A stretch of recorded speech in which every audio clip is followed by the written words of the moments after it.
it's a shame. It's a travesty of justice. This case should have been dismissed. Juan Marchand is doing a terrible job as the judge and has allowed all sorts of prejudicial evidence in, Rob.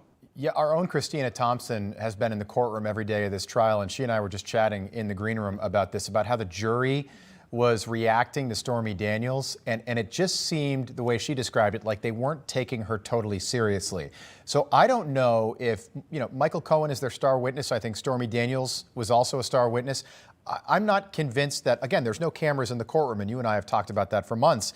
I don't know if she helped the cause yesterday. Again, this is an election interference case, supposedly, but yesterday we're hearing sordid details about something that happened 18 years ago. Let me just ask you just a legal question. The Trump team, the prosecution, found out that Stormy was going to take the stand right around 6:30 in the morning. Now, I imagine they already prepared for this, but is that common? No, typically in a trial, the witness schedule, who follows which witness.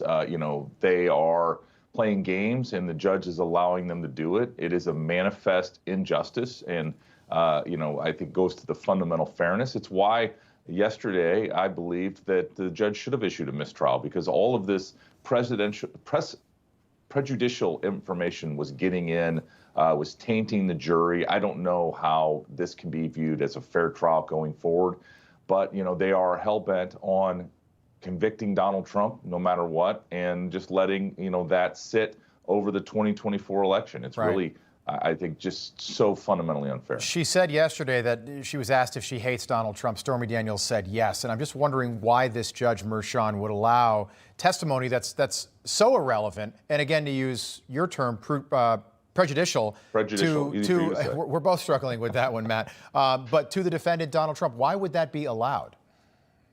Well, it shouldn't be allowed. And remember, the test for this type of testimony, is it more probative than prejudicial? And in this case, this had no probative value to the jury. It was salacious. It had nothing to do with the underlying documents and election interference, two-step card trick they're trying to do here with New York law. And so it should have been completely excluded. And the other thing is that even Judge Marchand, during a break, admitted that some of that evidence should have never been allowed to get in, that the witness had kind of gone off the guardrails.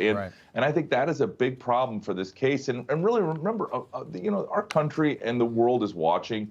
And if our system of justice is this much of a kangaroo court, it does not bode well for the future of the republic. All right, I want to ask you about the gag order and the direction that this is. It feels like it's going. So what happens, in your opinion, if Trump violates this gag order again, which I think is just a matter of time? The judge has basically said Trump can't criticize the government in his case, which, if you think about it, is totally ridiculous, because not so long ago, Donald Trump was president. He literally was the government. But what do you think happens if he does violate this gag order again?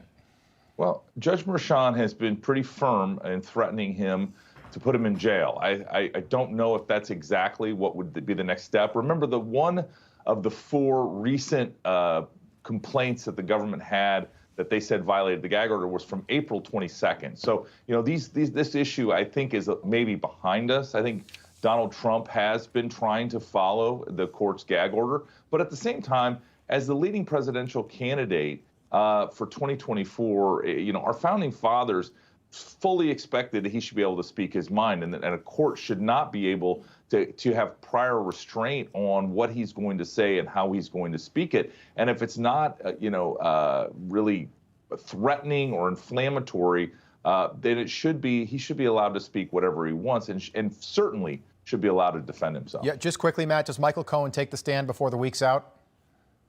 I don't think so. I mean, Michael Cohen has been completely bashed by anybody on that stand. I think they're going to have to keep trying to rehabilitate him as they try to get him as their star witness. And then just quickly, about 15 seconds, the jury is also off today. What are they doing with their downtime? I imagine they don't go back to work and interact with colleagues who know they're on the jury in this case.